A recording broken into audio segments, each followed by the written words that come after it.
Just a word, though, on our main event fighters, Dillian Whyte. Where does he go from here, do you think? Well, okay, I'm going to give Dillian all the credit as a fighter, respect to him as a fighter. He needs to learn just a little bit of respect as well. You know, shake people's hands. I think that's important. I think he should take that away from tonight as well. Respect is important. And as a fighter, he goes away, and in a year's time, this will be forgotten about. And that's how life goes, right?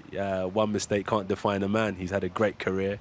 As Tony says, he's learning on the job. So one slip up in anyone's road in life should never define you. You brush it off and you come again. What it is in this sport, right? As you're going through it, it means so much. It's like, oh my gosh, you know, I just lost or whatever. But in 10 years from now, when you're retired and you look back at your highlight reel, this is just a massive story, a massive, you know, comeback story to part of your journey. So it just adds flavour to the ingredients. How will you be feeling now? I mean, after the first fight in New York against Ruiz, what was going through your head? What will be going through Dillian's head now? If Dillian's anything like me, we're warriors. Like, it is what it is. You know, I've been through worse in my life than this. Fighting here in Eddie's back garden is a blessing, win or lose, do you know what I mean? So Dillian fighting, you know, for a chance to win a world title is a blessing for him anyway. So even though there's a negative outcome, I think if he's anything like me, you look at it and say, look where I've come from at the end of the day.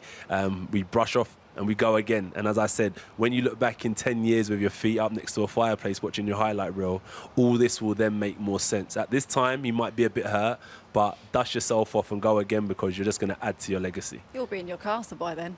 Well, listen, if Eddie's got a spare room here, do you know what I mean? I wouldn't mind plotting up in this castle.